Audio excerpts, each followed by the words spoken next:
Welcome back to my channel ચકની રસોઈમાં ફરી તમારું એકવાર સ્વાગત છે। આજે હું તમારા માટે લઈને આવી છું એકદમ પૌષ્ટિક અને એકદમ ટેસ્ટી સબ્જીની રેસીપી, એટલે કે સોયા કીમા।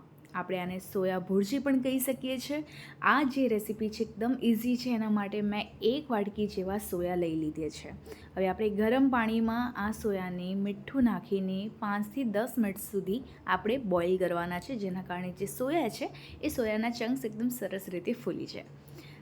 5 મિનિટ જેવી થઈ ગઈ છે, સોયા સરસ રીતે ફૂલી ગયા છે, એટલે હવે આપણે આને થોડું ઠંડુ કરી લઈશું અને એક મિક્સર જારની અંદર આપણે એને ટ્રાન્સફર કરીને આનો કીમો રેડી કરશું। હવે સાઈડમાં આપણે એક વાસણ લઈશું, એટલે કે એક આપણે પેન લઈશું, એમાં થોડુંક વધારે આપણે તેલ એડ કરવાનું છે, કેમ કે આ જે કીમાની અંદર તેલ થોડું વધારે જોઈશે। તેલ ગરમ થઈ જાય એટલે રાઈ અને જીરું આપણે એડ કરીશું।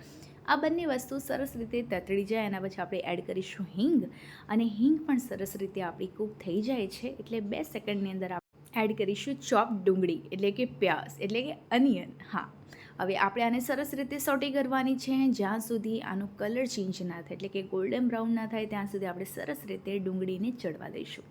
ધીમા તાવ ઉપર સરસ રીતે ચડી જશે।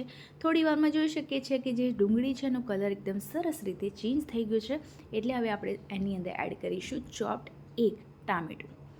ટામેટાને કારણે અને ડુંગળીને કારણે આ કીમાનો ટેસ્ટ ખૂબ જ સરસ આવવાનો છે અને આ રેસીપી ખૂબ જ ઝટપટ બની જશે। હવે આપણે એડ કરીશું થોડું આમાં મીઠું, એટલે કે સ્વાદ અનુસાર મીઠું એડ કરીશું અને આને સરસ રીતે કૂક થવા દઈશું। મીઠાના કારણે જે ટામેટાં છે ને એ ફટાફટ ચડી જશે। હવે જોઈ શકીએ છીએ કે આપણી સરસ રીતે સબ્જીની પ્રિપેરેશન ચાલી રહી છે। ત્યાં સુધી ફટાફટ ચેનલને સબસ્ક્રાઈબ કરી લો અને વિડીયોને લાઇક કરી લો। હવે આપણે થોડા મસાલા એડ કરીશું, જેમ કે હળદર, ધાણા જીરું, મરચું અને ગરમ મસાલો। જેટલું તીખું ખાતા હોઈએ એટલો આપણે મસાલો આમાં એડ કરી શકીએ, એટલે કે લીલું મરચું એટલું એડ કરી શકીએ છીએ। આની અંદર જે સ્પાઇસ છે, એટલે કે જે મસાલા છે, ખૂબ જ ઓછા મસાલા એડ થશે। હવે સરસ રીતે મસાલો ચડી ગયો છે, જે ઓઇલ છે એકદમ સરસ રીતે છૂટું પડી ગયું છે, એટલે હવે 2 થી 3 મિનિટ ફરી આપણે થોડું આને કૂક કરી લઈશું। થોડું એડ કરીશું આપણે આની અંદર દહીંના કારણે જે સોયા કીમો છે એનો ટેસ્ટ ખૂબ જ સરસ આવશે। પણ હા, જ્યારે તમે દહીં એડ કરો એના પહેલાં ગેસની ફ્લેમને આપણે ઓફ કરીશું અને પછી આપણે એની અંદર એડ કરીશું, નહીં તો જે દહીં છે દહીં ફાટી જશે। હવે ગેસની ફ્લેમને ફરી ઓન કરી લીધી છે, ઢાંકણ બંધ કરીને 5 મિનિટ માટે આપણે કૂક કરી લીધું છે। જોઈ શકીએ છીએ જે તેલ છે, એટલે કે જે ઓઇલ છે એકદમ છૂટું પડી ગયું છે, એટલે કે હવે આપણી સબ્જી સરસ બનવાની છે। હવે જે સોયા હતા જેને આપણે ગ્રાઇન્ડ કર્યા હતા એ આપણે એડ કરી દઈશું। સરસ રીતે આને આપણે મિક્સ કરી લીધું છે અને પ્રોપર મિક્સ કર્યા પછી થોડું આપણે આની અંદર પાણી એડ કરવાનું છે, જેના કારણે સોયાની અંદર મસાલો જે છે પરફેક્ટ મિક્સ થઈ જાય। આ સબ્જી માત્ર ને માત્ર 10 થી 15 મિનિટમાં રેડી થઈ જાય છે। 4 થી 5 જણાની સબ્જી પણ રેડી થઈ જશે 10 થી 15 મિનિટની અંદર। ખૂબ જ ટેસ્ટી લાગે છે અને ખૂબ જ હેલ્ધી છે। હવે સબ્જી સાઈડમાં થોડી આપણે ચડવા દઈશું અને સાઈડમાં આપણે એનો તડકો રેડી કરીશું, એટલે કે 2 ચમચી જેવું મેં ઘી એડ કર્યું છે।